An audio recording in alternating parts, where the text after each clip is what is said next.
So you remember how last week when I was talking about Last Action Hero, and I said that Arnold Schwarzenegger threw a little shade at Sylvester Stallone, and then in Demolition Man in the same year, Sylvester Stallone threw a little shade at Schwarzenegger. A little bit of like banter between films. Yeah. So this all is in good fun. All in good fun. This is that, just less epic. Our friends over at the movie podcast Film Floggers did an episode on my recommendation, and this is what came out of it. Here's a little clip for context. So, this was another film, another recommendation from someone on the Facebook. This is from Jonny.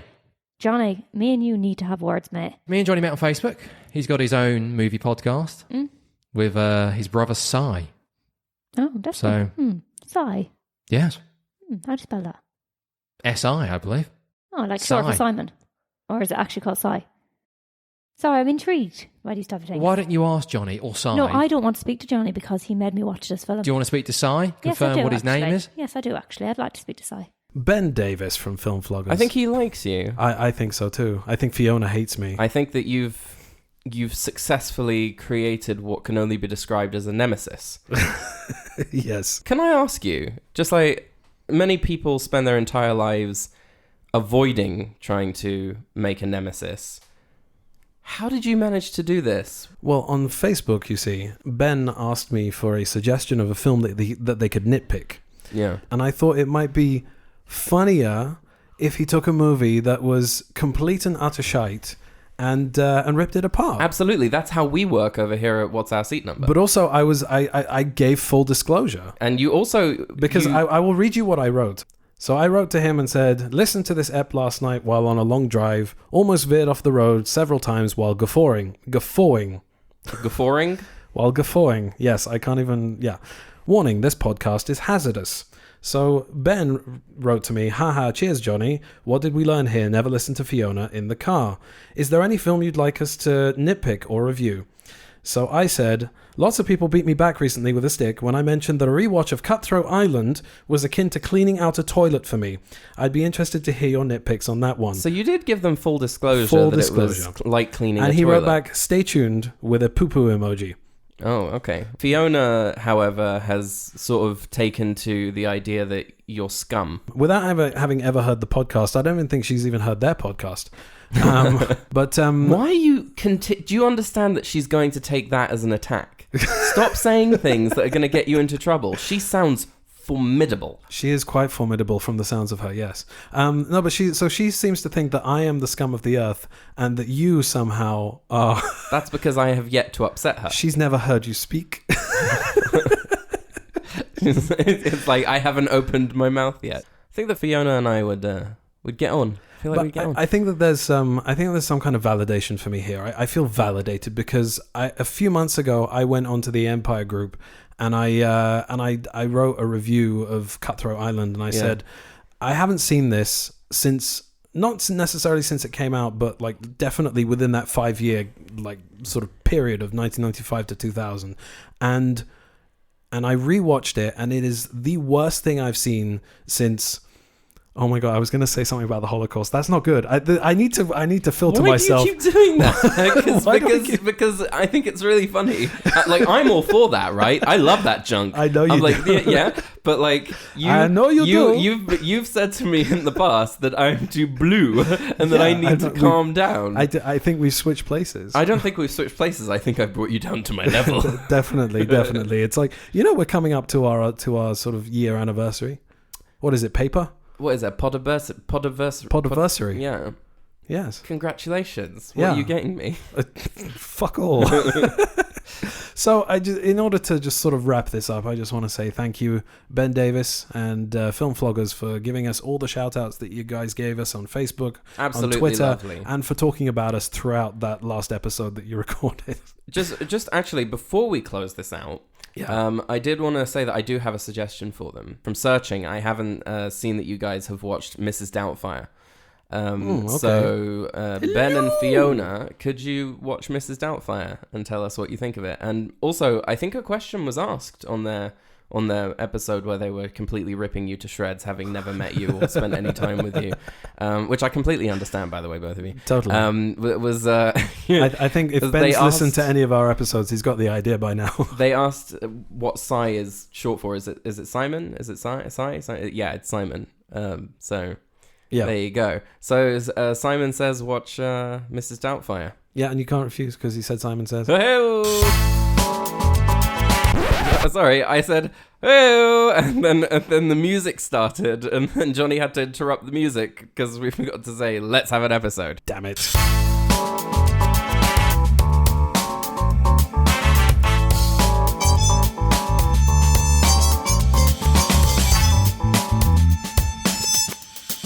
What's our seat number? Hello and welcome to What's Our Seat Number, the podcast that coins phrases such as amorbsballs and doesn't care if you hate us for it.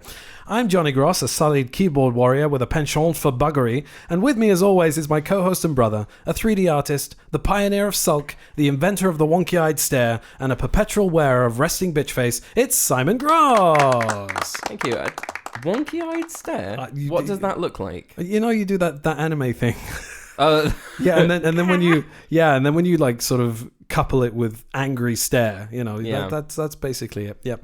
Today we're going to be talking about a film that had people talking for about 2 or 3 minutes last year, and that this podcast has mercilessly poked fun at without having ever seen it. It is, of course, that stone cold classic of modern cinema, Sony's own answer to good films. It's Morbius, and man, won't we look like complete idiots if we actually enjoy it. I'm worried I might. I'm also worried I might, because I've seen people going, you know, it's not actually that bad. Yeah, I was like trying to prepare myself for this, and I looked up, why do people hate Morbius so much, right?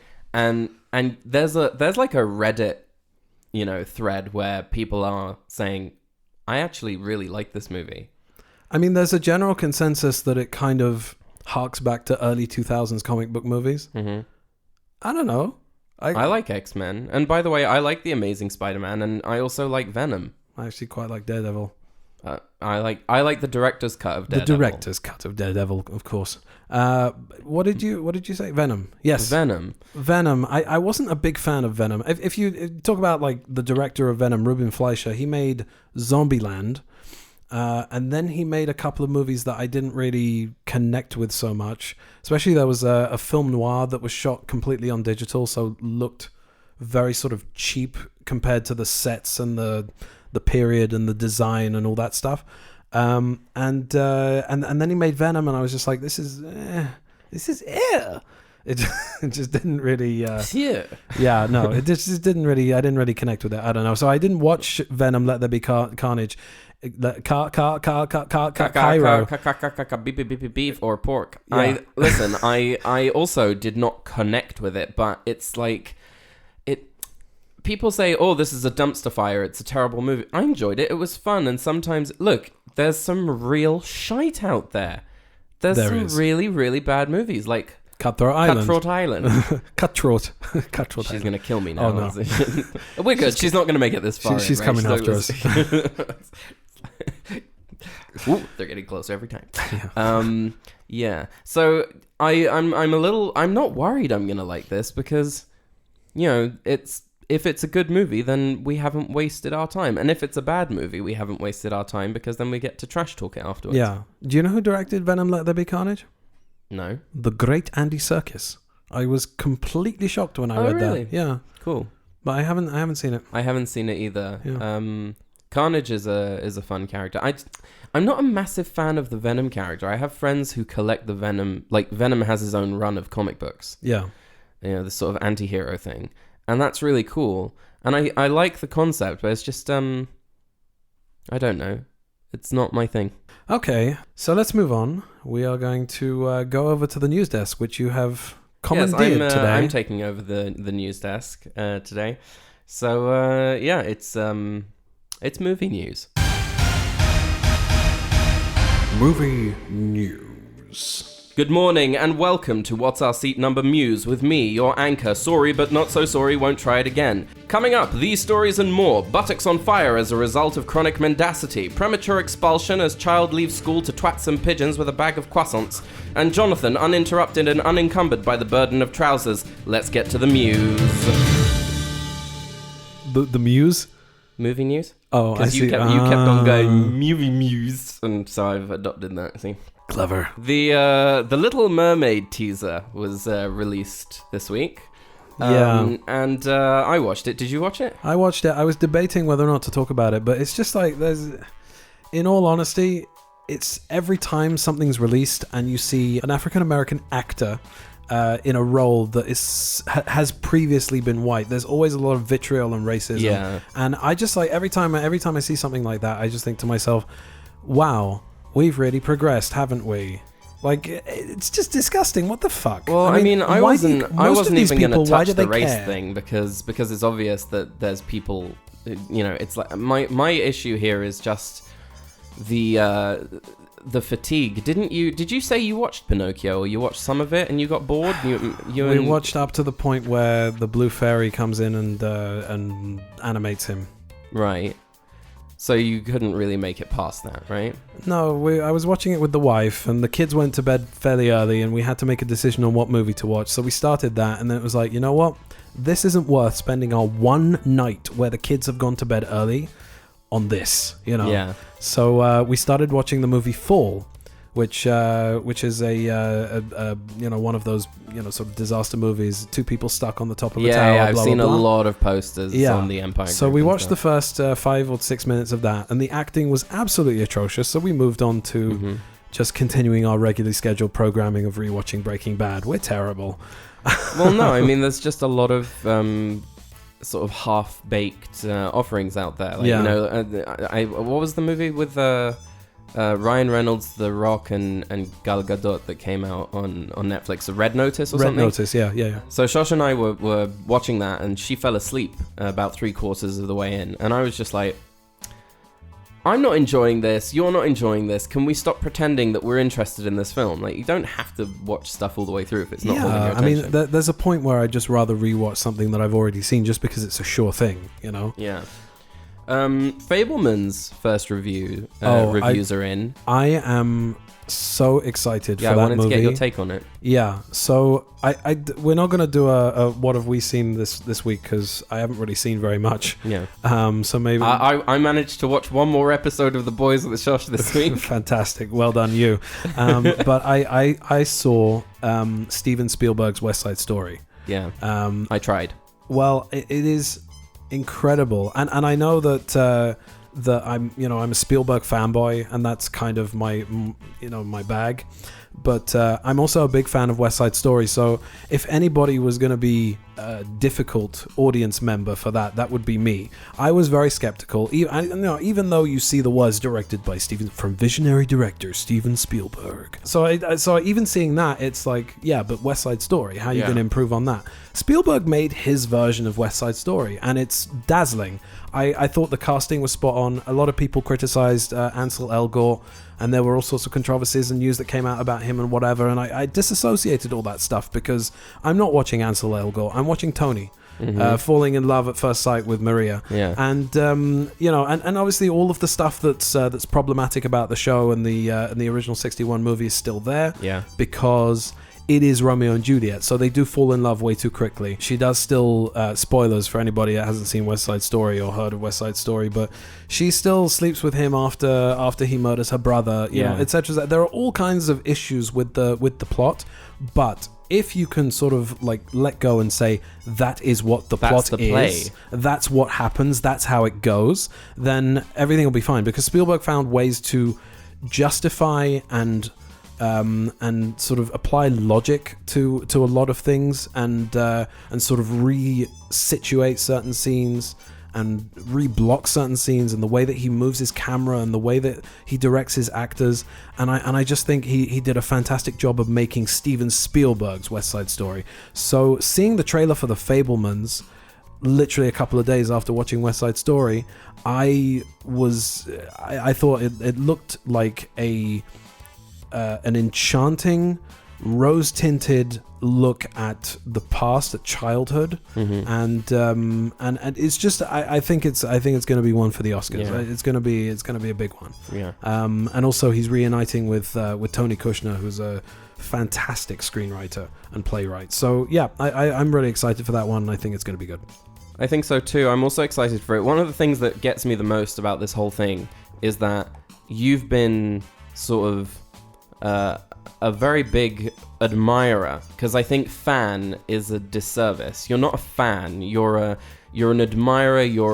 You're inspired by Steven Spielberg. The first time I noticed that somebody actually controlled this thing called a movie and made it happen was Jaws? Steven Spielberg. Yeah, when I first saw directed by Steven Spielberg, probably like, I don't know, E.T. or Hook or like whatever I was watching when I was a kid, that Raiders. It's like you start to see that I'm really enjoying all of these movies that are made by the same person, and that's when I first figured out what a director was, and it was him. And he's completely, like, he's a stone cold genius. There's nothing else to say about it, really. Yeah, so I'm also just grateful that you are still able to look at him as a hero in that way, because a lot of these now because everything's a lot more available and we start finding out things, about people and their pasts and what that they've started disappointing us, like certain actors absolutely. or directors, and it's nice that. How old is he? 75, you said? He's 75, and it still looks going. like he's not only still going, but he's still making new discoveries about himself and his filmmaking style. And his skills and his like potential as a filmmaker. He's still shooting on film, and he still does things the old-fashioned way, but with sort of an eye of like growing all the time and like coming up with new ways to sort of make movies. And I really admire him for that. 75 years old. There are other filmmakers that are going stale or going off, basically. It's like I think that whatever you think about his output of the last 10, 20 years, you can't deny that. Personally, I think he's made some fantastic films in the last 10, 20 years, but you can't deny that his craft is ever improving. Yeah. Yeah. Anyway. Yeah. Sorry. Sorry. No. I love listening. No, I love listening to you talk about Spielberg. Yeah. I love it. So next piece of news: Joker 2 or Folie à deux. It's à deux because it's un, deux, trois, right? Deux, trois. So Oui. Folie à deux. It's actually, it means it's not what it means. It's about a shared psychosis. Right. Which is not exactly what Harley Quinn and Joker have, but I suppose you could spin it that way. Yeah, you could. It's Lady Gaga playing Harley Quinn. Exactly. And it's a musical. So there's new casting news on that. Someone called Jacob Lofland has been cast as an important Arkham Asylum character. And I didn't know who that was, and I still don't, because I haven't actually seen the Maze Runner franchise, but he was apparently playing a character called Aris. So I don't, a little bit of movie news for you. It's just when I think of an important Arkham Asylum character, I'm like looking online and seeing people saying, "Oh, it's the Riddler. Oh, it's Penguin. Oh, it's all that." It could be the Warden. It could be Jeremiah Arkham. Like, you don't, who cares really? But it would be really cool to see that character realized.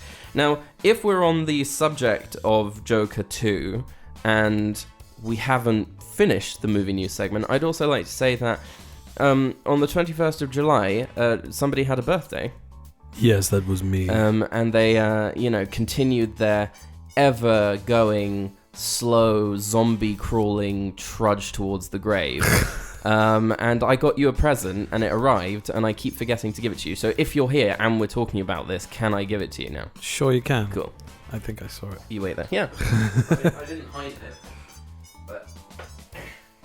Oh, look at that. This for you. Oh, that's awesome. Would you describe it for the listeners? So it is a model by Minico of the Joker with a crowbar and a pair of fake teeth. It's highly stylized, and it looks amazing. It's really finely made. The details are cool. No, but I can also see on the back. I can see that there's a couple of other. Yeah, there are some. They do a really cool line. They also do the Superman one. Looks incredible. Do more realism. He looks young. Yeah, looks like they've de-aged him. He's He looks like an animated series kind of version of himself. It's really beautifully painted as well. Yeah. So we'll post a picture of that on the Facebook for anyone who's interested. Very nice. I just I saw this line and I was like, that'll go great on your shelf because you have a lot of pops and collectible figures and stuff like that you display on your bookshelf. So I thought that could go up there. And it's not as scary as some of the ones you have there, so the excuse can't be, it's going to scare my children. The ones on the top shelf, I'll post a picture of this as well, are all of the horror characters that I have. So there's the Pale Man from Pan's Labyrinth, there's Pan from Pan's Labyrinth, or the Pennywise. Fauno. There's Pennywise, there's the Alien from Alien, there's Patrick Bateman holding an axe. Isn't there... There's the Scream Ghostface. Norman Bates is over there. His mum. Yeah, Norman Bates is his mum. And there's another one with a knife. Who's the other one with a knife? The Scream. Oh, you said Scream. Scream. I think it's Norman Bates with a knife.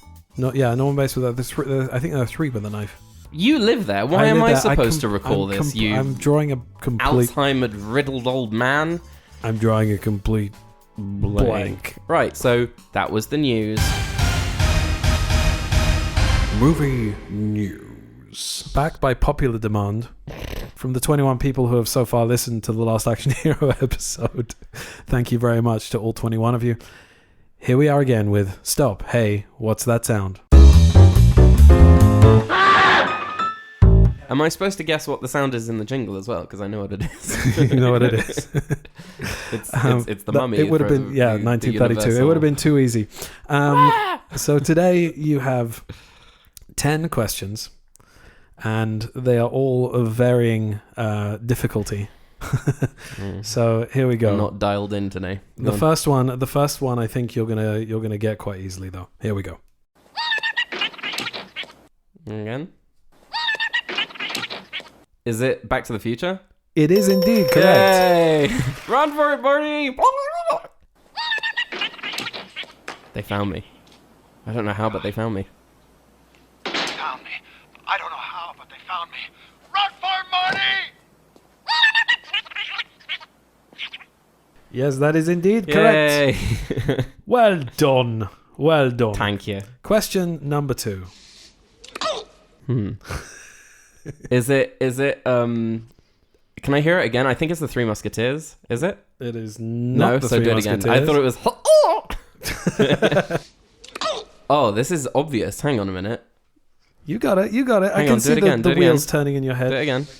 Do you want me to give you a hint? Yeah. Or do you want me to play the answer? Give me a hint. I'll give you a hint. No. Oh.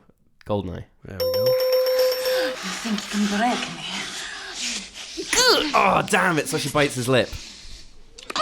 No, it's what? No, she scissors him with her legs. Oh. Yeah. So it sounds like Pierce Brosnan gurneying. So Yeah, gurning. Gurning? Gurning? I don't know. You said it was gurneying. I did? No, I learned the word from you. No.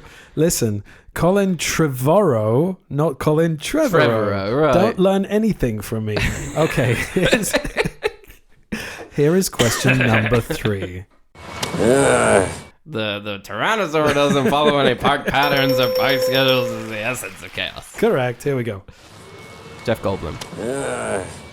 See, the Tyrannosaur doesn't obey any set patterns or park schedules. It's the essence of chaos. Okay.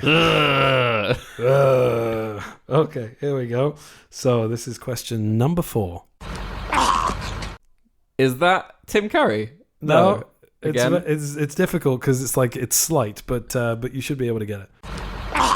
Is it someone being strangled? No. No. If I do it for you in real life, you'll get it. Is it Slimer? No. Then what is it? What is it? Do you want to know? Yeah. Okay, so I will play you the answer. Hey, this is my truck! Yeah. Oh, damn! Make sure you tell him that down at the impound. Damn! Oh, and you did the jowls thing as well. Damn it! Damn I it! did the jowls thing. You went because he's got the folds. Damn it. Okay. This one is a difficult one, so it's a longer sound. Okay. Close your eyes and picture it. Okay.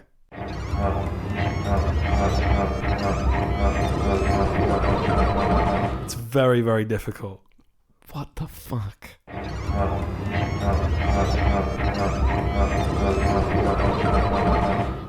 I'm gonna help you with this one because this is like really. There's no way I'm getting this. I'm gonna do a hand gesture. I am doing shit this week. Go I'm on. gonna do a hand gesture. Okay. Minority Report. There you go. Okay. Okay. For those wondering, Jonathan did the Tom Cruise circular motion with his hands. No, because the sound of the wah wah wah wah wah wah that he's doing. That's what I with was listening to. Yeah. I wasn't listening to the beeping. Okay, I was okay. trying to figure out what the background noises were, and it was so familiar. Damn. I knew. Oh, damn. I was like picturing like this blue thing. Damn. There we go. It's a park. Oh, damn. But that is a hard one, but it is one that I should have gone. It's a hard one. This one will get you back on top because this is fairly easy. Unemployed!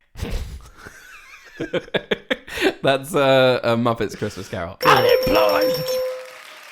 Any bookkeeping staff would like to have an extra shovel full of coal for the fire? We can't do the bookkeeping. Yeah, all of our pens have turned to inksicles. Our assets are frozen.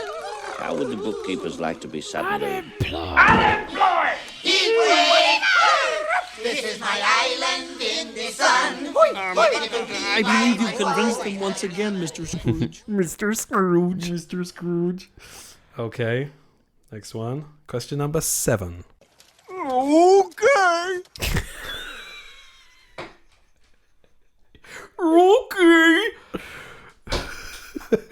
No, I know this. I know this so well. Like, hang on a minute. I'm just blanking. I'm seeing it. I'm just blanking on what it's from. I'm blanking on what it's from. I'm seeing it in my head.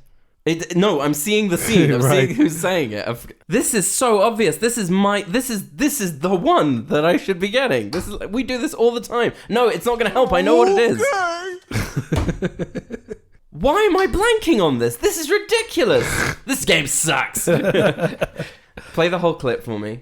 He didn't do anything. You're such a little lapdog. He's got killer printed all over his forehead. Okay. Really? Scream. Why'd the cops let him go, smart guy? Because obviously they don't watch enough movies. I was picturing Matthew Lillard and I couldn't remember his name. I was seeing him go, okay, and I couldn't remember the name of the film. I couldn't remember the name of the actor or the situation. I was just like, this is so obvious. Damn it. Okay. I think you'll get the next 3. Don't say that anymore because we don't know. I should have gotten that one. All right. Here we go. Robin of Locksley. From the Robin Hood where they apparently shot real arrows at people. Yes, indeed. Who is this? This... Sir Robin of Locksley, your highness. Let him approach. Robin, I like you. Oh. Okay. Quiet, you popinjay. That's not from that film, but Basil Rathbone. Basil Rathbone. Yeah, he yelled as the piano lid fell on his hand. Here we go. Okay, that's Hunchback of Notre Dame. I wasn't... Were you scared? Not for an instant. I hope I didn't scare you. Not for an instant. That's the goat. Question number 10. Groundhog Day? Oh, yes! Very good. Well Where done. he puts on the shower? Yep. Oh my god! Oh my God. I deliberately used the second one and not the first one because that's what he says. Oh my god. Yeah. That's all I got. That's 10 questions. I have to say I'm really disappointed with the Scream one. But I think that the Groundhog Day one redeemed it. I feel. You feel. So that was... Stop. Hey, what's that sound?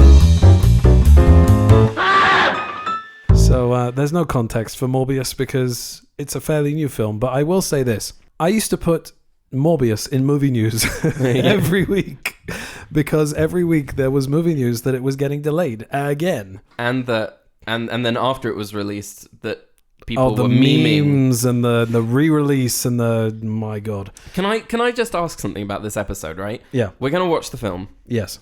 And what happens. Can we stop fucking talking about it after this episode? Can we just let it go? Can we really agree depends. that today is the last time? It depends if this movie is going to hit No Time to Die levels of low. I don't think we care about it enough for it to reach that level, because it wasn't that No Time to Die, sinned in any way other than ruining something that you deeply care about passionately. Well, no, it's also quite bad. Well, fine, but I'm saying that the worst that this film can do today is just assault your movie making sensibilities. It's gotten some legendary status though after all that, But it could just be that's all hype and no.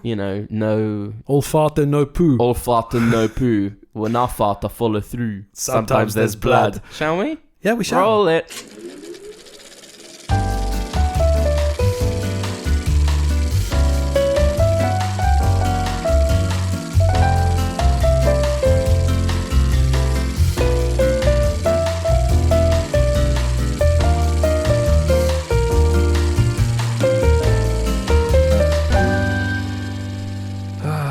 I don't want to talk about this. How are you? I'd really like to thank Marvel and Sony for once again making me sit through complete and utter nonsensical bollocks. Shall we talk about this then? It wasn't that bad. So this is what I wrote at the end here. I wrote, it's not a terrible film. If you watch this and Cutthroat Island in a double bill, this will come out on top. But it's not great. It's kind of dull. So I've got a note here at the bottom to ask you. Yeah. Would you say that this is better or worse than Van Helsing? I would prefer to watch Van Helsing. Really? Okay. Yeah. That's good. Yeah, I would. So I also wrote, it's not a terrible film. It's not a good film. Wait for the end of the sentence. It's not a terrible film, but it's pretty fucking close. Right. It's not. Look, here's the thing. That's how much they managed to hit the heights of mediocrity here. Yeah. Is that they couldn't even make a really, really bad film. It's just laziness. Dull. Yeah. Like I'm not sure about laziness. I think it is. I think it's lazy writing. It's lazy plotting. There's no laziness in the visual effects. Like, I think that there's a lot of really cool stuff going on there. It's obviously an overdone CG fest, and we can talk about that, at the end. And there's some weird janky stuff with faces, but when it comes to the look and design of Morbius and making him look like his comic book counterpart, they've done a good job of translating that to the screen, I think. Okay. But we can get into all that later. Do you want to go through notes, because we haven't done this in a little while? I want to go through notes. Let's go through notes. The first thing I've written here is the very first scene that we see when after the title comes up. It says Morbius, by the way. That's the name of the film. Yeah. And the first thing you see is they're going through like a waterfall in a jungle. Who's they? It's Michael Morbius, played by Jared Leto. Leto, yes, indeed. Yeah. Leto. And he's got a bunch of people with him. I'm assuming they're like mercenaries. I don't know. They're mercenaries. Mercenaries. I don't know. It seems that they've been paid for by his friend, who has lots of money somehow. That scene is not really sort of preempted by anything. It's not really followed by anything. It's not kind followed of up. Yeah. Disconnected from everything. And here, I guess it's there to answer the question: where did he get a fuckload of vampire bats from? Right. Right. And so the dialogue here, one of the guys who's with him says, "We shouldn't be here when it gets dark." So this is ominous, which creates ominousness. Opening dialogue and exposition is a bit very hokey, I've written. And then the next thing it says here is, and I'm giving you just a little bit of like trivia here, because this is important in order to understand what's going on. He says, "I'm a doctor." This shows that Michael Morbius is a doctor. So you see, the dialogue is very. Do you see what I mean by lazy? Like it's very lazy. Yes. It's also like the actors are, I think, aware of how lazy it is, and they aren't doing anything to make it not sound lazy. Like, they're delivering it lazily. Do you know? Like he's going, I'm a doctor. It's like very, yeah. Jared, wakey. We're shooting here. Yeah. Excuse me, Mr. Leteau. Leteaux. With a dash above it. with an accent. I got a little bit of a Daredevil vibe. You know, the flashback after being the shit. Well, there's that. No, but there's like a flashback to when they were kids, like right after the flash forward, which is kind of what happened. That's kind of the structure of Daredevil. But then, like, I realized, you know, right after that they weren't gonna sort of call back to that whole jungle thing again. Like, where did he get the money for this expedition? Like, who are all these? From Milo, it turns out. Because, you know, he says that he's been, you know.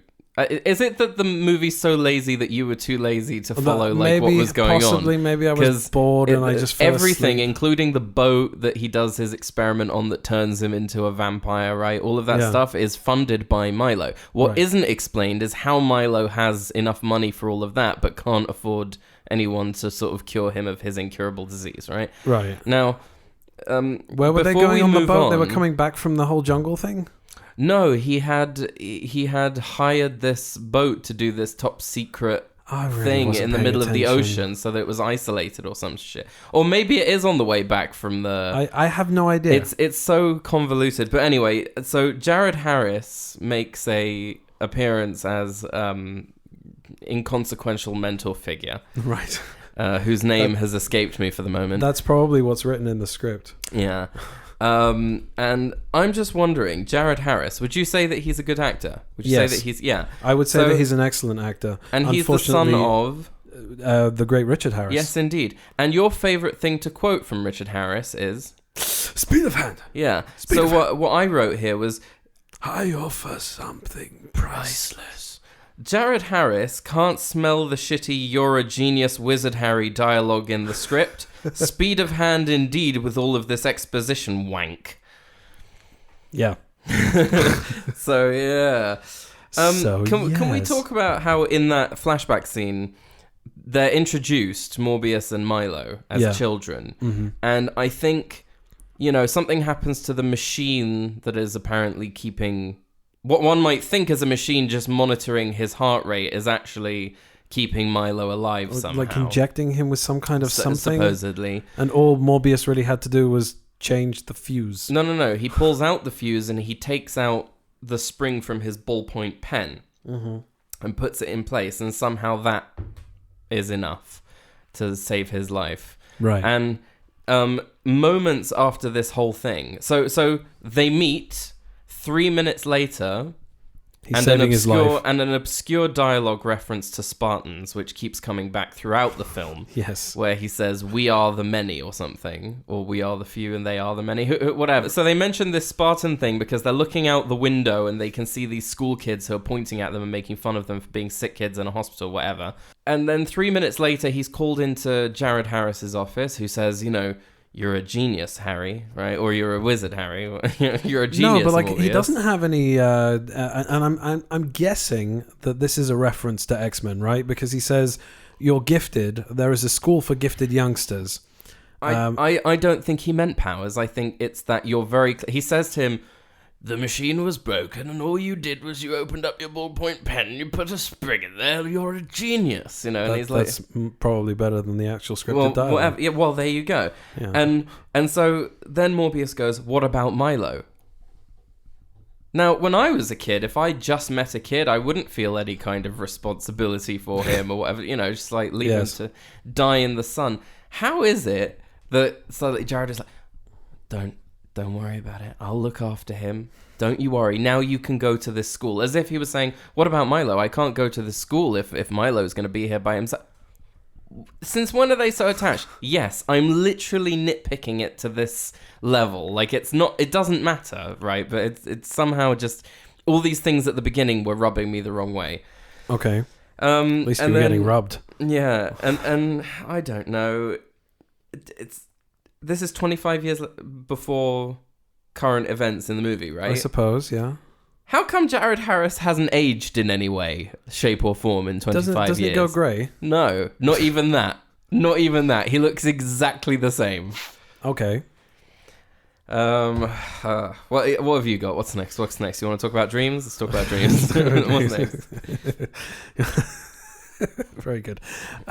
Gross Point Blank. So then we're on the boat. Okay, and so we're introduced to Martin. So I think that first of all, she's just there to be, the girlfriend. Mm-hmm. And to be in a tank top at some point in the movie. Yeah, and to sort of like anchor him. Which by the way, we don't have a problem with that. What, with tank tops? We don't. Well, with tank tops and with women being in tank tops. Right. No, but she's like sort of supposed to be there as a calming influence. I expected her at one point when he's sort of like, Morbius is out. I expected her to say, "Hey, big guy, sun's getting real low." I properly she was a stock character. It's probably written in the script insert female lead here. Nothing particularly. She's there to sort of be the moral compass or something like that. I don't know. Anyway, so by the way, that whole "hey big guy, sun's getting real low." Yeah. Well, it's just that the problem that I have with the Sony sort of Marvel movies, Venom, this, is that they're not sort of putting the fun into what is a comic book movie. Like, I know that they're not really following the same formula, right, as the Marvel movies, but Jared Leto in different interviews is saying, "Oh, I would love to see Tom Holland's Spider-Man go up against my Morbius, and I'd love to have Morbius meet up with Venom." And he has all these plans for, and Tyrese Gibson who plays an FBI agent, he's signed a 3-picture deal, right? For Morbius? For Morbius's. Okay. And it's like, if you're setting something up, right, please just try and create a world. Right, and this whole stupid thing that Joss Whedon came up with in Avengers Age of Ultron with "hey big guy, sun's getting real low," right? They were able to make fun of that in Thor Ragnarok. Along with everything else. Yes, but there's this fun element to them, where he puts out his hand and Hulk sort of punches him. Yeah. And it's just not... In the trailer for Morbius, there's a thing where he goes, "I am Venom." And the guys look at him. And then he goes, "No, I'm just kidding. I'm not Venom. I'm Michael Morbius. Nice to meet you." Yeah. And that was cut from the movie. And he goes, "I am Venom." And it's just strange to me that the movie is not making any steps towards being fun, is my point. Yeah, it's just not working for me. And so we're on the boat, and he discovers that he's got these powers by basically hulking out and killing everybody except for his girlfriend. So she gets knocked out. Yeah. What was your comment about that? My comment on that was that in a scene after that, when she's in the hospital after the boat has sort of docked and they found her and all the dead bodies. Yeah.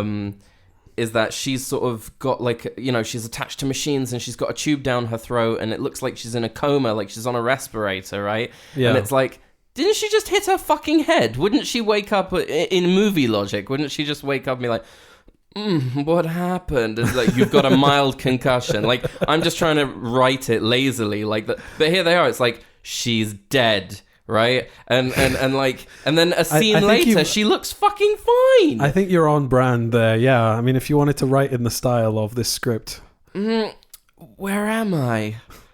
You're safe, right? You're in my house. And there's another scene right after that where Morbius meets with Milo, who is played by Matt Smith. Yeah, and his performance is a bit all over the place. A bit all over the place. Yeah. You can't say that he didn't commit to it. He definitely committed to it, and he's really hammy. He's chewing up the scenery. He's really hammy, but in the way that feels less fun. And I can't understand how... I just like how he goes, "The blood in the freezer." In the freezer? Yeah. "You're right, I'm here to help you." I can't understand how adult versions of the younger flashback characters, right, reference an obscure comment made 25 years ago on their first meeting, right? Yeah. And the other character doesn't go, What the fuck are you talking about? But don't you remember that thing that we said? No, that was 25 years ago. I don't remember conversations that I had 25 minutes ago, and I don't understand how he says, like... And this is just a conceit about movies. This is not necessarily... You've got a memory, though, on you. No, I do, but I remember... I'm so Jewish in the fact that I don't forget things that I need to avenge. Right. Slights perpetrated against me, such as clown masks and stuff. But, you know, I'm very sort of... Do you know what I mean? Like, Shosh will say to me... You know, please go to the supermarket and get milk and eggs and bread and some cucumbers and you know, red bell peppers. And I'll go there and I'll pick up milk. And that's it. Yeah.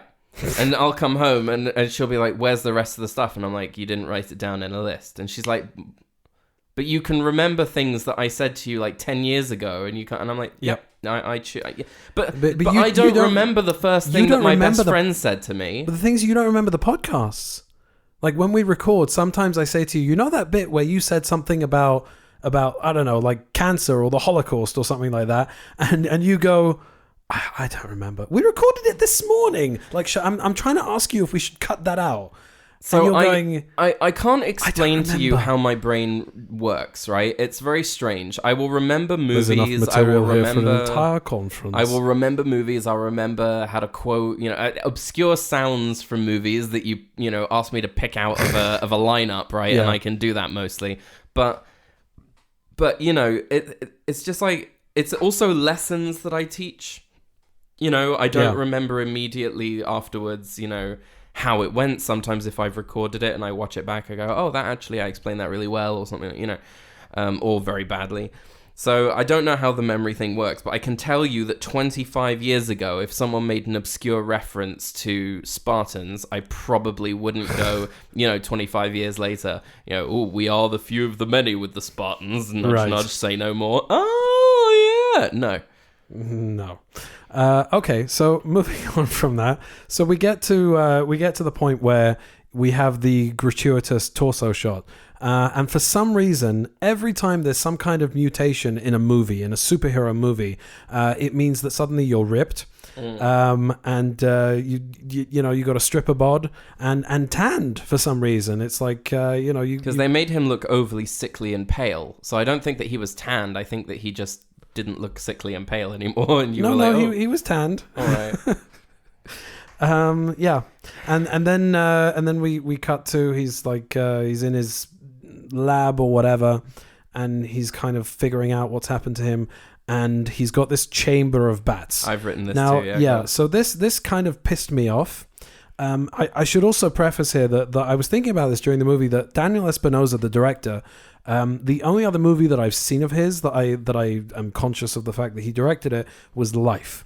Mm-hmm. Life is about a bunch of astronauts who go onto a planet, discover an alien entity, and the alien entity then proceeds to destroy them on the space shuttle. In the most horrific ways. Yeah. Eating Ryan Reynolds' insides out. Spoilers, but it happens like at the beginning of the movie. Right. So keep this in mind with what I'm about to say, is that first of all, you got Michael Morbius standing in front of a mirror checking out his stripper bod and his new tan, which reminded me quite a lot of Tobey Maguire in the first Spider-Man movie. Big change. And then you've got Michael Morbius supposedly saying that his penis has gotten bigger as his muscles. Yeah. Becoming a superhero apparently makes you well hung. So Morbius then walks into his chamber of bats, while we hear his voiceover in the background, and we hear something that sounds suspiciously like and then it goes, and then he stands up in the middle of the swarm of bats with them surrounding him, and he's looking upwards with this blue light shining down on him. Same instruments, same arrangement, same notes, same situation. You can't tell me that was by accident. So you just can can't. I just How read have they to you not been sued by DC and Warner Brothers? These two things that I've written right underneath this thing about the 25 years ago and the characters not going, huh? I've written Batman music and he's standing in a swarm of bats looking up. Can anyone spell lawsuit? And then a couple of notes, and then another one saying, seriously, stop aping Hans Zimmer's Batman theme. All movies, stop it now. This was just barefaced plagiarism right here. Yeah, absolutely. And I'm talking about every single fucking aspect of it. Not just the music, but the visuals and the voiceover and the dialogue and the everything and the sound design. Like, everything's just like... And he also says something about, I've become more. And I think I said, while I was typing it up, more. I went, a thimble. A thimble. I also noted that, and this is something that I'm going to come back to in the... in Trivia Corner, because there's something about Jared Leto and the walking sticks. Yeah. But I thought to myself, this movie isn't exactly like Coda, or Awakenings or something like that. It's not a serious movie that's depicting something in a way to sort of tug at the heartstrings or create awareness or whatever. So I wrote here, isn't it problematic today to depict disability in such a frivolous way? That was my thought. The whole idea of it is that if you become a vampire, you can throw your walking sticks away. And I'm just wondering, somebody with an actual mobility disability, watching this, how would they feel like there's a wish fulfillment element to it, or would they feel kind of slighted? Would they feel like they're not exactly being made fun of, but would they feel that it's like kind of frivolous? Johnny. I don't really buy the premise of what you're suggesting, because I understand what you're saying, but are you also saying that when Doctor Strange has a car accident and completely shatters the bones in his hands, that it's being made frivolous by the fact that, but you could also become a magician and you could do magic? Yeah, but because you can't turn into a vampire. No, but that's handled in a very different way. Like, I'll give you, it's handled in a very lazy way. They haven't said what illness this is. They haven't said what exactly it is that he's or what his life expectancy is, and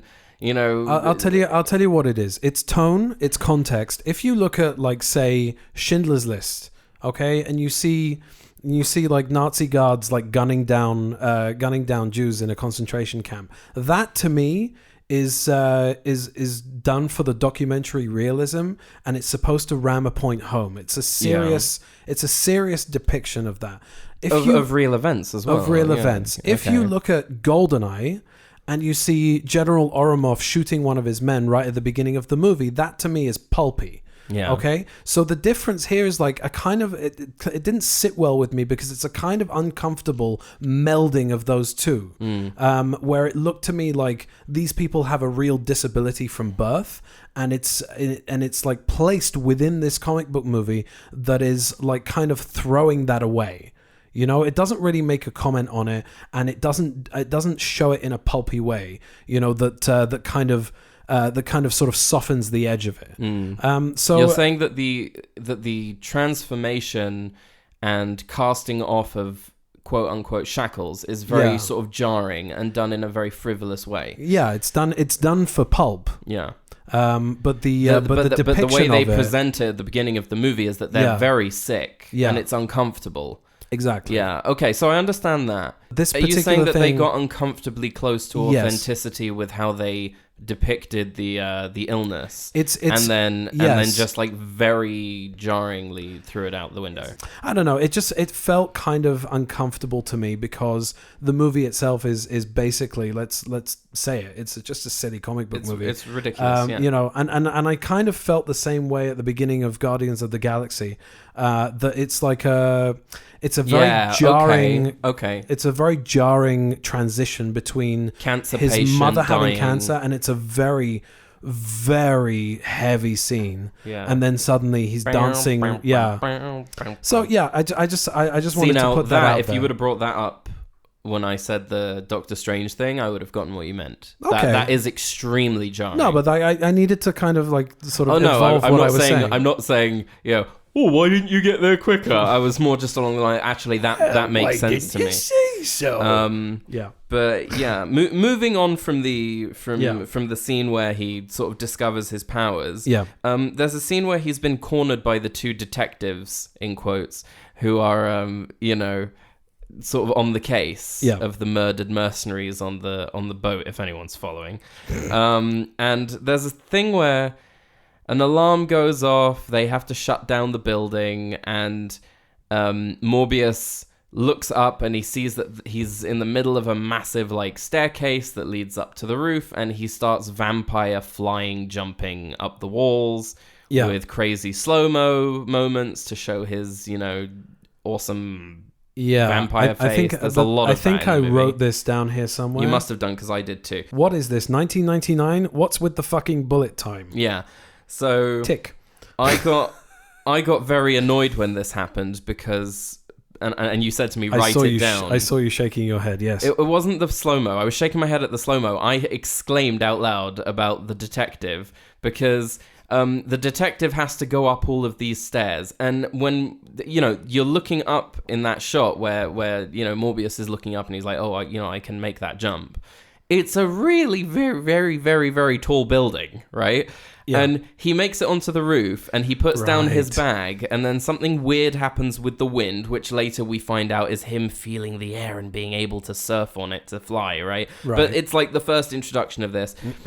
Every single one of these moments where there's a shot where he's discovering a power or he's like listening for things, it's overly wrung out and stretched and edited. It's like slow, like it's not happening pacey enough, it's not fast, and then suddenly, not slowly enough, this is where I'm being fickle here, how the fuck did the detective get up to the roof that quickly?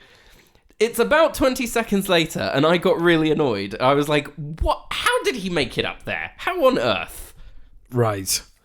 So yeah, I'm having problems with things that I think you're not having problem with. And you're having problems with things I'm not having problems with. I had a problem with it. There's an issue in movies in terms of like the passing of time, and you don't notice it all the time. Definitely in Men in Black 2 with Jara. Yeah, Jara, good to see you. Good to see you. 3 scenes later. 3 scenes later. Jara, good to see you. So yeah, I mean, it happens, but this is like just ridiculous. I mean, that is, dude, seriously. Speaking of ridiculous, can we move on to this line here that Jared Leto says? Mm-hmm. I'm starting to get hungry. You wouldn't like me when I'm hungry. and then you just went, no. The scene directly before what you're talking about with the you wouldn't like me when I'm hungry. So he's sitting in his jail cell in an orange jumpsuit. He's just been arrested. Yeah. And he's sitting there writing in his notebook. Now, my question is... You got pissy about this. I got pissy about it. Like, don't they take your belongings from... First of all, why would he have his notebook where he leaves his bag on the roof? Yeah. Why would he have a pen and his notebook in with his pocket him on his And why person? would they let him keep it? And why would they let him keep it? It's like, please... Give us all your belongings, but keep these 2 things because you need that for exposition. Here's something that's really interesting though, because I was going to argue, maybe they gave him a pen and a notepad or whatever, but it's quite clearly notebook. His journal because it looks old and used, and he's like writing from the middle, and it's like, did he go there and he was like, I'm going to need this for story. Speaking of old and used, feels like a film that owes too many debts to other films. That goes back to the whole criticism of life again, and the fact that my God, every single beat is lifted wholesale directly from every other movie you've ever seen. The Daily Bugle makes an appearance. Yeah. Do what you will with that. Matt Smith's sexy dancing in quotes is just cringe. Yes. What a strange, surreal moment in a strange and surreal movie. Yeah. Of just like, he what's the song? A few times. What's the song?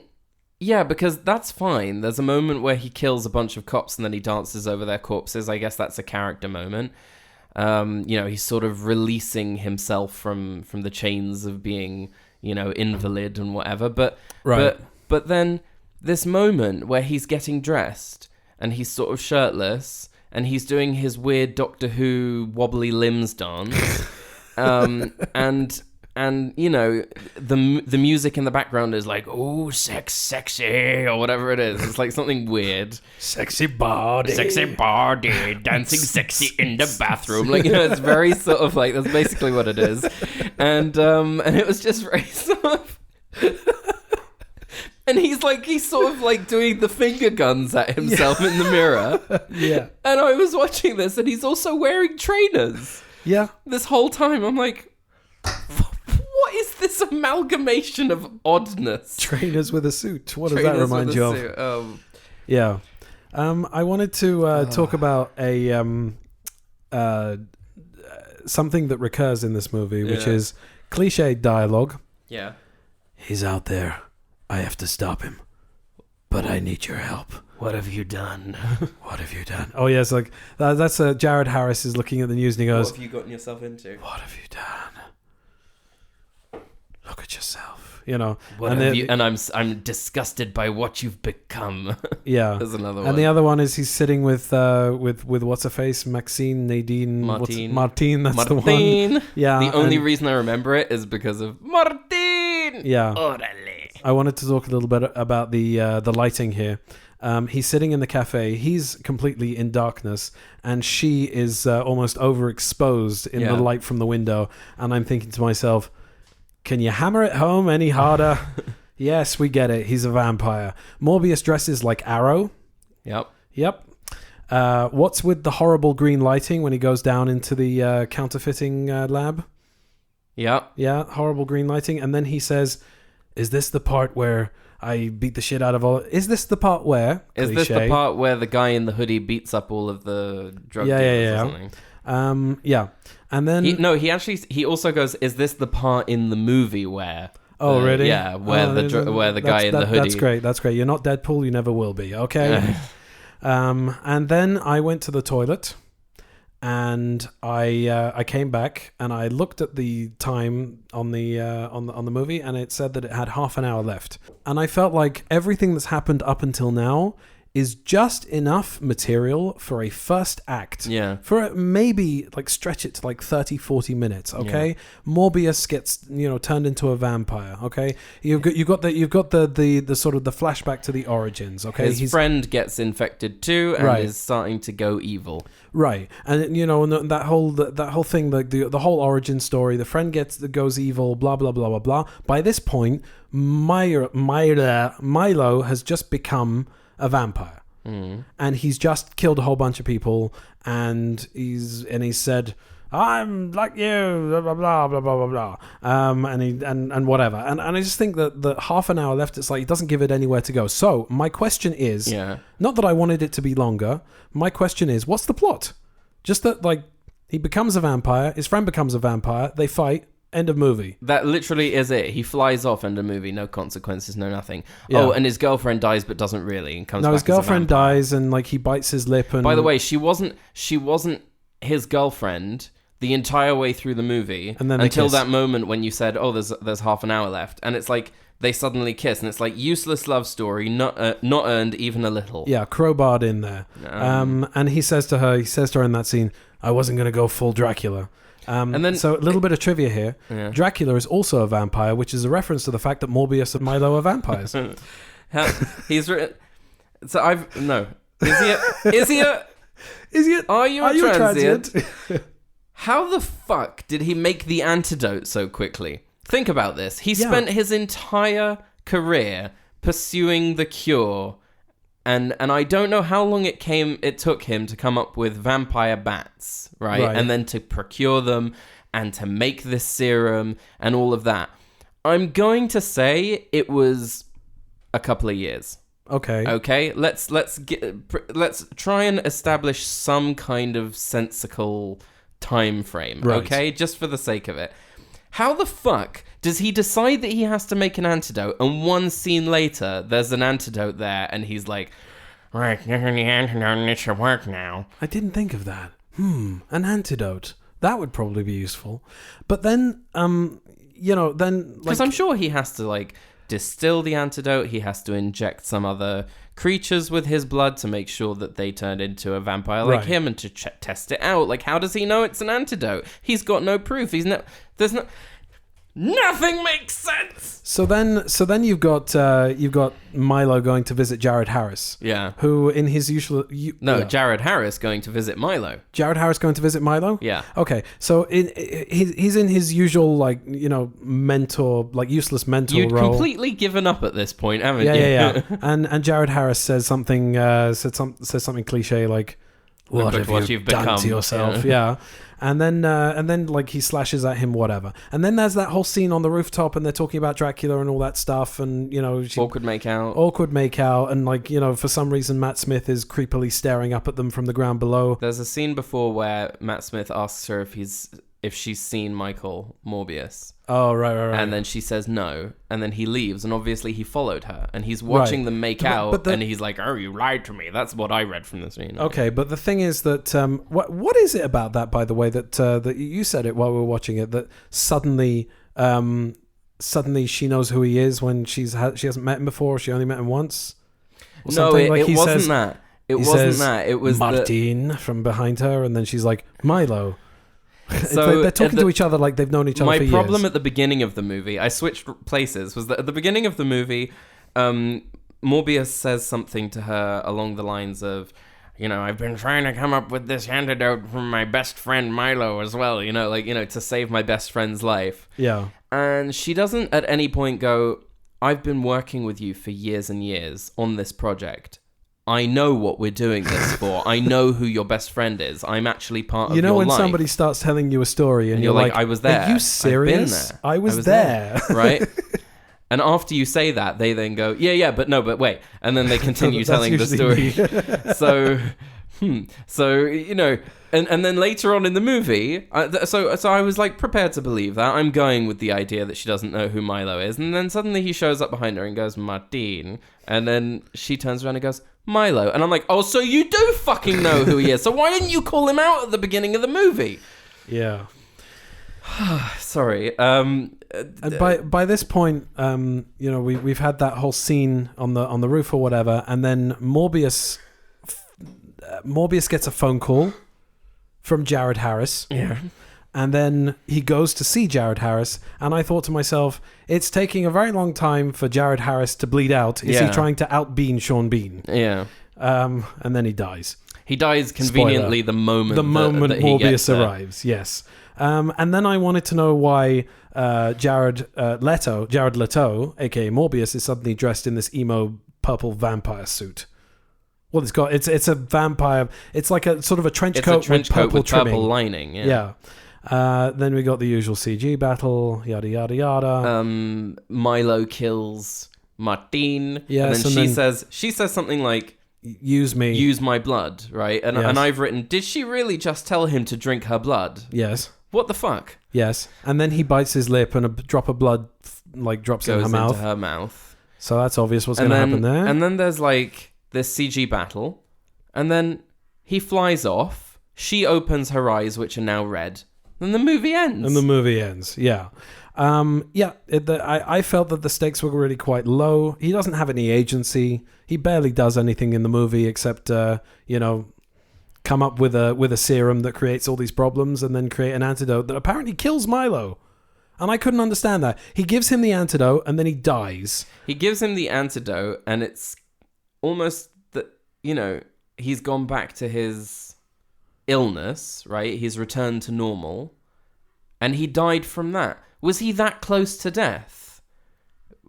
When he took the antidote, when he took the serum, was he that close to death? I don't know. I just felt like I didn't understand where that came from. That he suddenly just died. He didn't actually kill him. He gave him the antidote. Yes, but he died of his illness. Morbius doesn't then decide, because that whole the whole thing about the antidote was so that he wouldn't kill people. So why didn't he take the antidote himself? Is that kind of a way to show him that the antidote isn't ready and then it accidentally kills people? I don't think the antidote killed him. I think the illness killed him. Okay. But that it just happened very, very quickly. So why doesn't Morbius then take the antidote? Why doesn't he go like, oh well, that was bad, but at least we dodged a bullet there. I'll just take the antidote so I'll go back to normal. There's none of this whole, I can be a thimble. The night. I am your vengeance. I'm going to be a bad guy, but a good guy. Whatever. Yeah.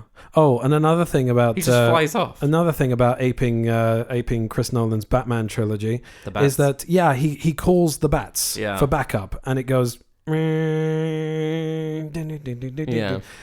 Yeah. So it's not a terrible film. There's some fun, I guess, like visuals. Fun? What's that? There's some fun visuals. There are some fun visuals. I just thought it was dull. Yeah. I thought the stakes were extremely low. It was lazy writing. Lazy writing. I thought that Jared Leto didn't really do anything very much. Plotting. He didn't really do anything very much. He's very reactive, and Milo's the one driving what little story there is. Yeah. And I just felt like there was nothing for him to really do except be on the defensive and try and save people who he fails miserably at saving. And what is he? Is he a hero, an anti-hero, or what? Like, there's no. It doesn't really. Supposedly an anti-hero. If it's supposed to set up a Morbius 2, it's Morbin Time sequel, then like, where is all that setup? I'm just feeling like there wasn't. There wasn't enough story for one. There was no sort of reluctant rescuing of people. Sort of, if Milo was determined to drink the blood of all the people in the city and kill as many people as possible to make himself as powerful as possible. Let's say even that's lazy, but it's but less at least lazy. It's something. At least there are some stakes there. So Morbius is probably thinking to himself at this point, well, I have a responsibility because I didn't want all these people to die. And then he, tries to save as many as he can, and Milo uses that against him, and maybe creates some kind of, Green Goblin, Mary Jane versus the children kind of situation. Yes, there's something. Ape other movies, but ape the good ones and do it well. It's like a first act for most of the movie, and then the last half hour is like half of a third act. And that's it. And then it just ends. It makes no sense. Yes. I don't know if it was like really chopped up. And maybe there's a 4-hour director's cut out there that makes it better. But no, I highly doubt so. it. Anyway, I would like to wheel you over because you're in a computer chair, not because not because of disabledness. Yeah, not because of. I keep getting myself in trouble. Let's just take a minute to breathe. Oh yeah, it's getting hot in here. Yeah. Trivia corner. Trivia corner. Where were you? Oh, sorry, I didn't realise you didn't say I'm wheeling you over to trivia corner. You got flustered and then you flustered me. So you want to do it again? Do it again. Trivia corner. Jared Leto committed to capturing Michael Morbius's limping state and used crutches even off camera. Yeah, this proved to be troublesome for the crew at times when the actor reportedly took 45-minute treks to the bathroom. Pushing him in a wheelchair was a loophole solution around these delays. And I think that a lot of these actors that like to sort of live in their roles and whatever, I think that they've sort of maybe taken it to an extreme that is not necessary in order to sort of achieve, especially in a movie like this. It wasn't necessary for him to feel disability. Because, there's another actor who said, he's not dissing the method, but he's dissing the people who abuse the method. Yeah. So that they can do weird shit. It's not a movie that requires method acting. And I don't see anything particularly method about him taking 45 minutes to go to the toilet because he's on crutches. Yeah. I also wonder how many of these kinds of stories are true. Because I remember like when No Time to Die was in production, there were stories about Cary Fukunaga staying in his trailer playing video games and being late to set and all that kind of stuff. And I was like, that can't be true. These people are professionals. They're doing a job. He's making a Bond movie, for fuck's sake. And then I heard some of the stuff that that he apparently did, the sort of predatory behavior. And I saw the movie, and then I thought, okay, that could be true. But like then he's sort of like Jared Leto has sort of poo-pooed a lot of these reports of like, yeah, I didn't really send a rat to Margot Robbie. I didn't really, you know what I mean? So I don't know how true these things are, but if it is true, that's some really screwed up. It's screwed up, but it's also really inconsiderate to the professionals that are trying to do a job. Yeah. And they're waiting for you because you're just being selfish, basically. J.K. Simmons originally filmed scenes as J. Jonah Jameson for this movie, apparently. So there would be another thing that would piss me off. Every reference to Spider-Man, every reference to the Marvel universe, it's just like, okay, we get it. We get it. You want to be part of the movie. It's like the time that elapsed between the original shoot of Morbius and the production of Spider-Man No Way Home made it evident to the filmmakers that Morbius did not actually exist in the same universe as Simmons' version of J. Jonah Jameson, and as a result, Simmons' scenes were removed from the film. Okay, so yeah, all of that stuff that happened in 2020, 2021, delays, etc., etc., etc. So yeah, it makes sense. And also certain things were filmed out of order. Apparently, what we missed, we didn't stay for the credits, but apparently there was an Adrian Toomes I read about that. post-credit scene.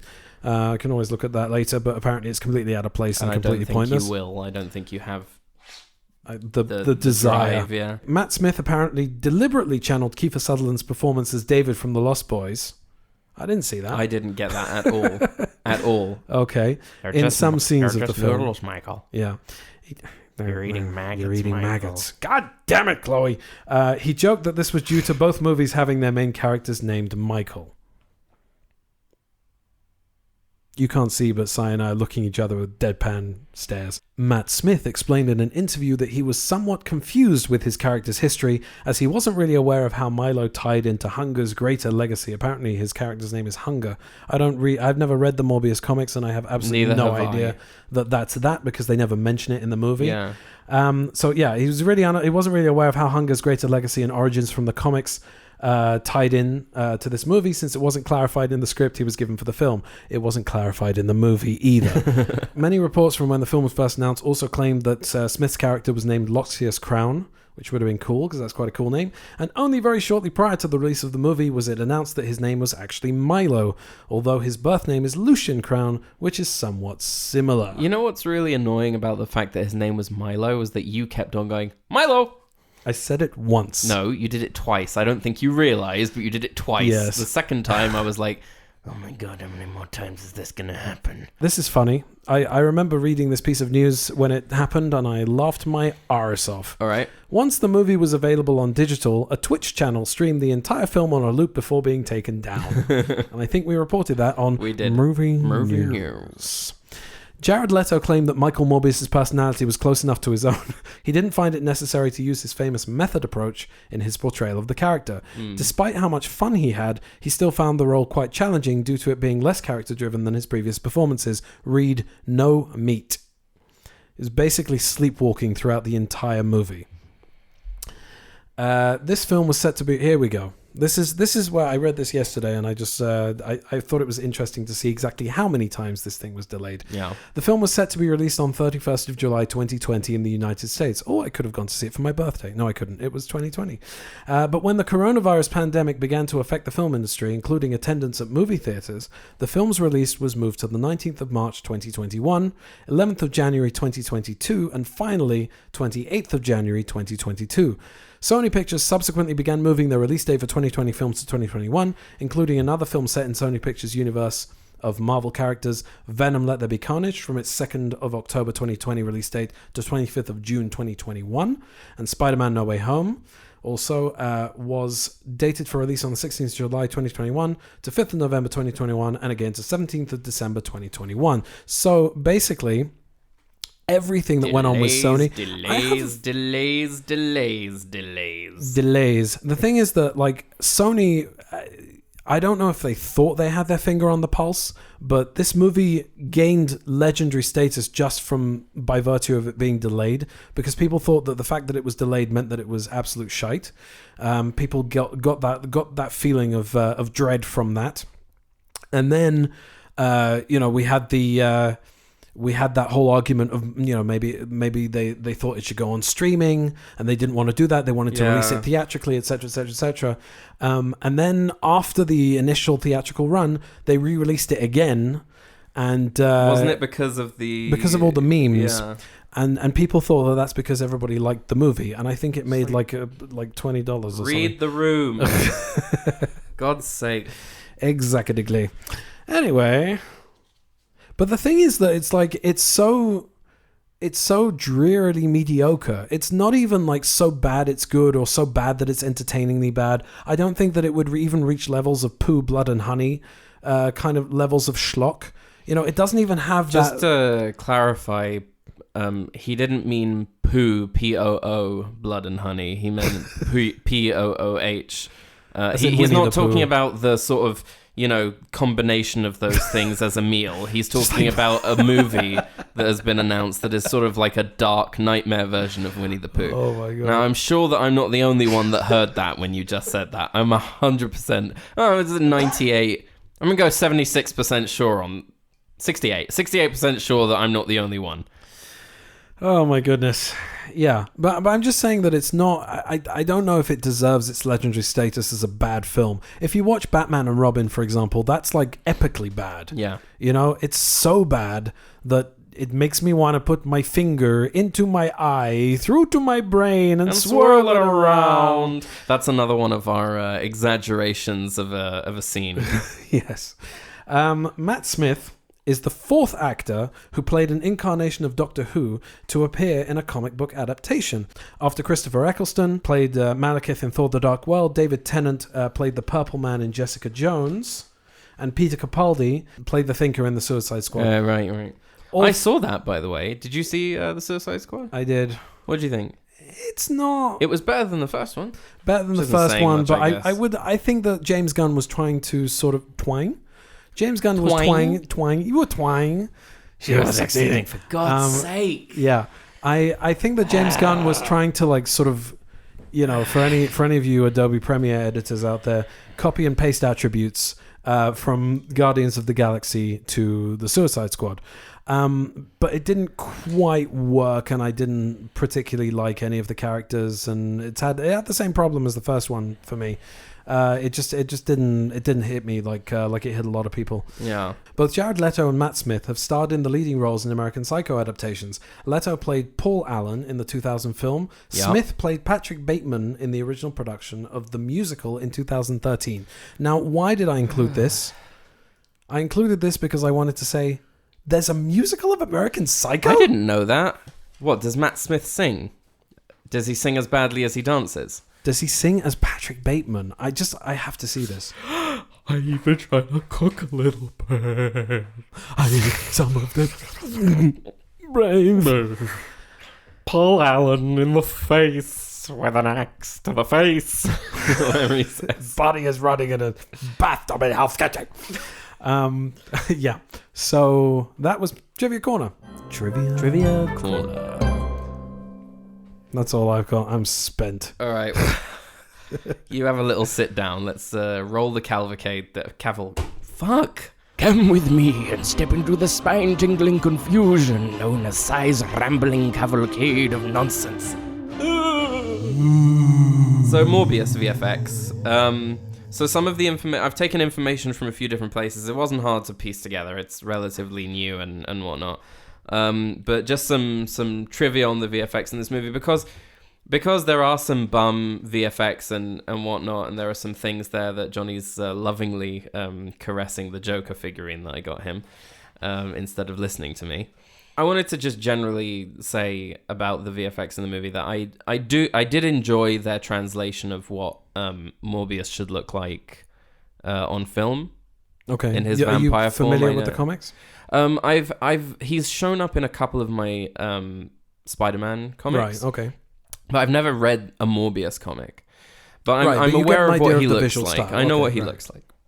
And that sort of trench coat purple lining thing is, it's a good substitute for the very odd sort of suit that he wears in the comic book. Which, if you think about the tone of this movie, it just wouldn't have sat very well. Right. It's not played for laughs. It's not played tongue-in-cheek in any way. And, the weird super suit thing wouldn't work. So I pulled up a picture here because I'm not familiar with Morbius from the comics at all. What it looks like to me is, first of all, it looks to me, tell me if I'm wrong, that the character was conceived in the 70s. I don't know when he was conceived, but okay. at a time when he was wearing odd stuff. So basically he's got this like high collar and a sort of plunging neckline kind of thing that makes him look like Tony Manero out of Saturday Night Fever. Yeah. It would be even better if he had a hairy chest. It looks like he's got a codpiece as well, but that's something else. I can certainly see. I mean, he has a big penis, or he has nothing. Right. I'll just explain to the listeners. That's what Alexander or Ilya Salkin said to whoever was designing the Superman suit. When Christopher Reeve played Superman in '78. Anyway, the look of the face is very, very much what they came up with. Yeah. And the costume looks a little bit. It kind of reminds me. It looks a little bit jive. Let's put it that way. But I can see how they translated it. It's just it would have been nice if they would have kind of given some kind of explanation. I really appreciate this in general in comic book movies. What they did while they're aping the Dark Knight trilogy, that they should give some kind of explanation as to where that snazzy purple-lined suit came from. But anyway, off you go. Sorry. No, so the visual effects supervisor for this film is Joel Behrens at Digital Domain, the award-winning visual effects studio that created the facial capture system Masquerade. Which is the same tech that was used to create Thanos in Avengers Infinity War. Right. So the Digital Domain artists tried to ensure that the CG version of each character was an exact match to the original subject's performance.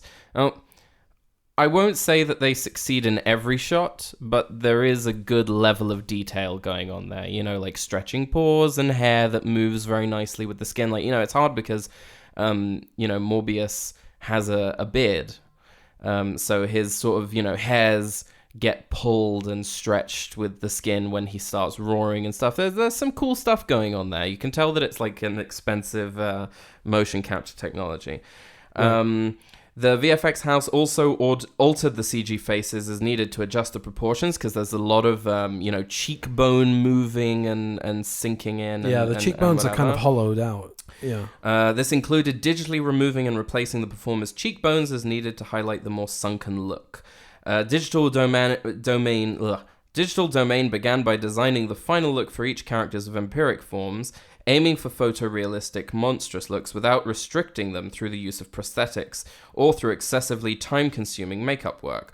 Although some comics gave the team a rough idea of what Morbius should look like, the character's final appearance still required many tweaks and iterations, I'm sure, to ensure that his look fit the filmmaker's vision, from his jagged teeth to the exact pigmentation of his skin. Now, these are things that, you and I can look at it and we can go, oh, we can understand where the inspiration came from. But I can tell you that trying to translate 2D into 3D and making it look more realistic is a very, very difficult challenge. Right. And I think that they rose to the occasion. I think that they did like a really good job in making this look like something that I recognize and at the same time making it look like it sits in this world, which I thought was really cool. So some nice things to say about the movie. There you go. Digital Domain also created an original design for the character of Milo's vampiric form, who's played by Matt Smith. Wasn't a massive fan of the effects on Milo, to be honest. It didn't make as much of an impression as the actual Morbius character. Right. Improvements to Digital Domain's facial capture software allowed the team to record nearly double the geometry resolution, that means sort of number of polygons on the character model, that was used to create Thanos, so double. With the final look of each vampire determined, the stars performed their scenes live on set wearing facial capture markers. I know I don't normally go into this much detail about, how the process works, so I think it's important that, when we look at a movie like this, I did this on purpose. Did it on purpose. I just killed someone and I did it on purpose. When we look at a movie like this and we pull it apart and we say all these things about it, it is important to understand that, and we say this as well, we've said this before, even when we're putting something down, we do appreciate how much work went into it. Right. Each performer also recorded a full range of facial expressions and movements in order to create a complete facial geometry library for each subject. And in addition to the character design, the Digital Domain artists developed the look of the Bloom, super speed, flying, echolocation and shedding effects, and contributed to several sequences, including the container ship sequence at the beginning, the subway chase, and Morbius's prison break, and the final battle at the construction site. So basically any scene where anything happened with, CG fighting or flying. Right. And I really like the trails and the effects of the dust particles, when it's very similar to the Nightcrawler effects when he teleports. But that's a really cool effect. And I think it's really cool that they managed to also get the colors of what he's wearing to appear in there, almost like he's leaving behind a ghost trail. Yeah. Because his orange jumpsuit, right? The whole way through the film, he's been this black blur, and then as soon as he's wearing the orange jumpsuit, and teleporting or flying or whatever it is that he's doing, the trail left behind is this trail of very saturated orange particles left behind, which I thought was really cool. Right. So in summation, I was actually really impressed. I thought that the effects were going to be very, very hokey. And even some of the worst effects in this film, such as Matt Smith's face when he's, doing a Matt Smith But that happens grin in some of whatever. the best films. I mean, if you look that's at, what I'm saying. If you look at Avengers Endgame and Infinity War, there's some really fantastic effects work in there, and then you've got some fully CG characters who just don't look very real. Yeah. I think that's an issue of time and money and et cetera, and the fact that perhaps the technology isn't there to really convince.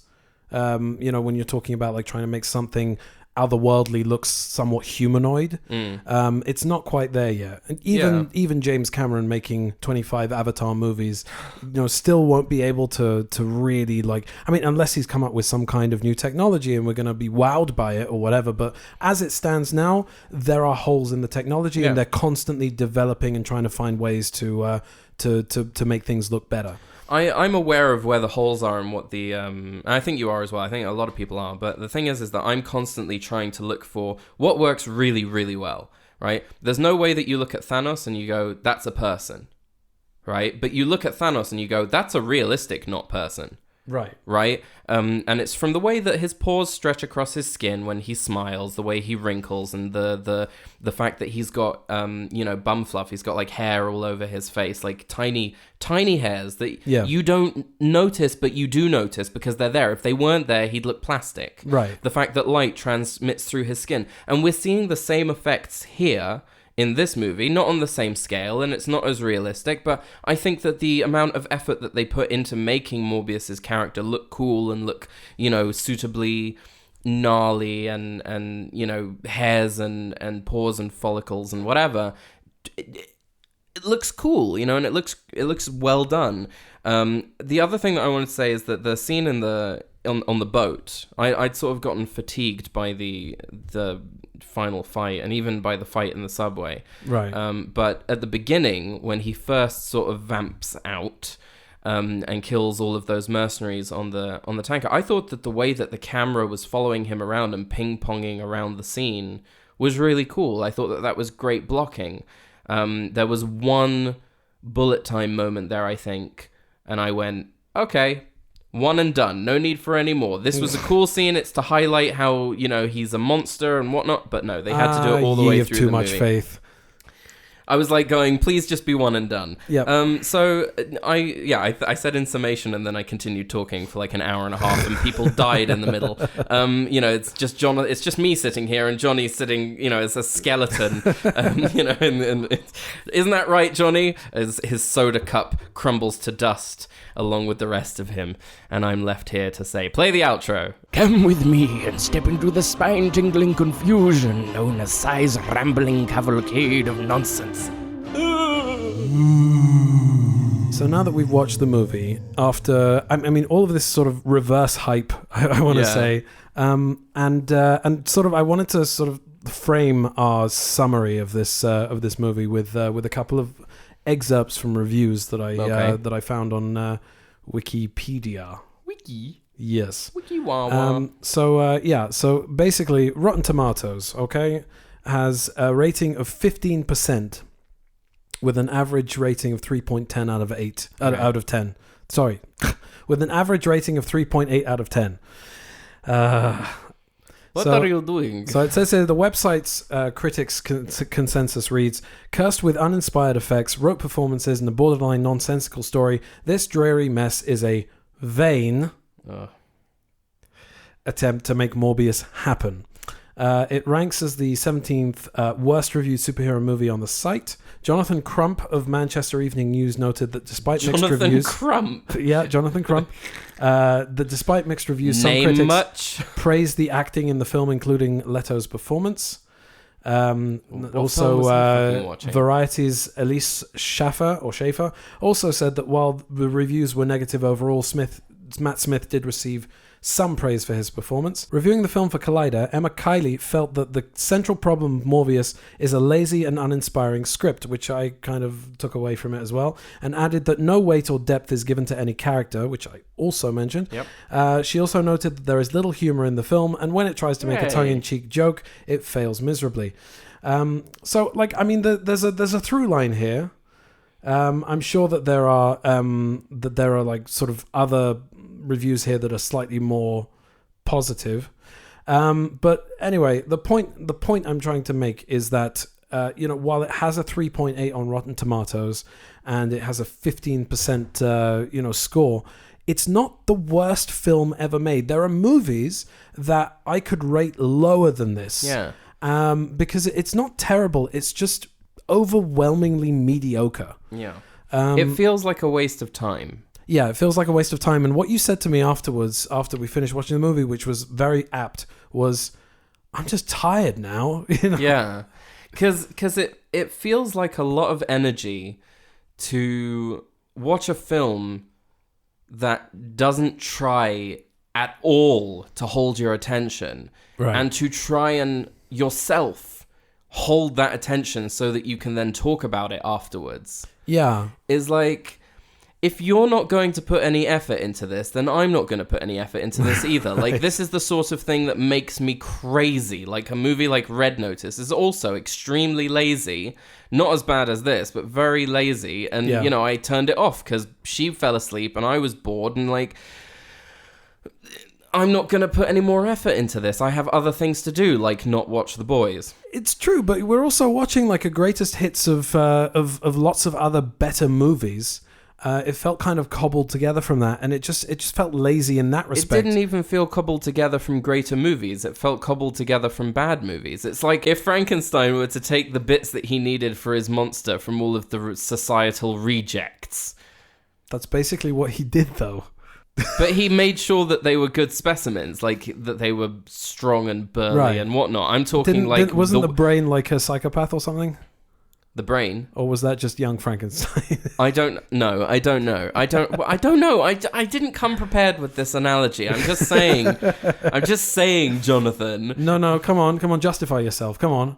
I shouldn't have to. You know what I'm saying? It's cobbled together from the worst of the worst. Yes. It's not even like they're trying to ape good movies. Well, Batman Begins is a good movie, wouldn't you say? Batman Begins is a good movie. Yeah. But I'm just saying that in general, I can't really pinpoint, aside from Batman Begins, I can't really pinpoint the movies that it's coming from. It's just a lot of cliched stuff that's like, I've seen that a million times before. And it's just like, I was sitting there thinking... a lot of that thing from that thing going on. Yeah, I was sitting there thinking, I'd just rather be watching... I thought a lot of the time, I'd rather be watching Blade. Yeah, okay. And I also thought I'd rather be watching Batman Begins. Like, anytime I'm watching a movie and I think, I'd rather be watching this, it means that it doesn't bode well. It's not good. It is not a happy experience of viewing there, Yeah. So I was underwhelmed. You were underwhelmed. I was underwhelmed, but I was also kind of disappointed that it wasn't as bad worse, as you. Yeah. Because I really wanted to rip it apart, and I felt like, it didn't. I think we did. Really, I think we did. Rip it apart. But it didn't really deserve the kind of drubbing that the Avengers got or Cutthroat Island. Anyway, thank you for listening to our podcast this week. If you're one of the 21, you get a cuddle, a virtual cuddle. Any of you who want a Don't Touch Me t-shirt so that we know which of you don't want to be touched by Jonathan, you're going to have to make one yourself, because we don't have a Patreon. We don't have any kind of funding. Oh, if you want to give us money, give us money. We'd like money. Yeah, we've got Bit, we've got Pepper Pay, we've got Paybox. We got PayPal. Anything with pay in it, really. And if we're not in it, Patreon we don't have. We should get a Patreon. We should get a Patreon? Yeah, so that people can pay us on Patreon. Pay you on Patreon. Yeah. Do you think that people are actually going to pay for this shit? No. But also, anyway, so you get your T-shirt for $50 from the What's Our Seat Number non-existent store, exactly. And you can with also, your doubloons. Yes, and for another $100 you can add an intimacy coordinator so that we can you have somebody overseeing the cuddle just to make sure that it doesn't go too far. Why are you looking at me like that? What did I no? Am I not allowed to say that? Should I start again?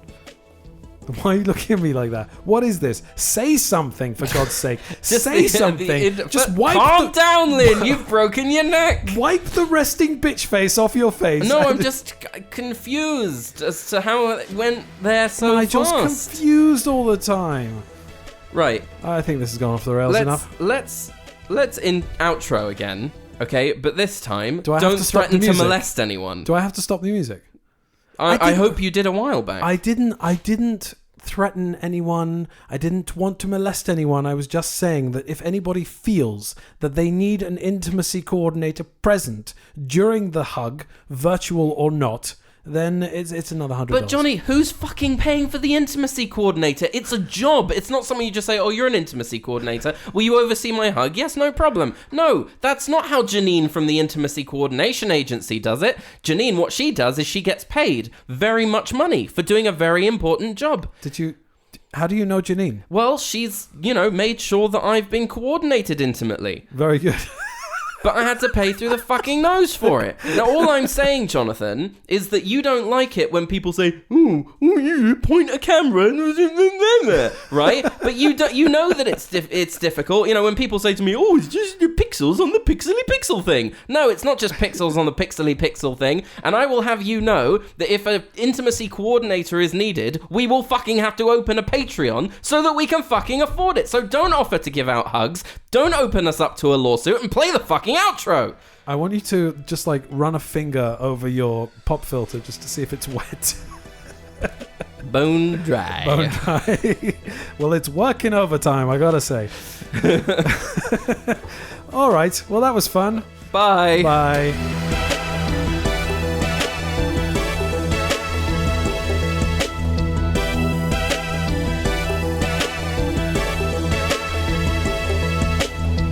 What's our seat number?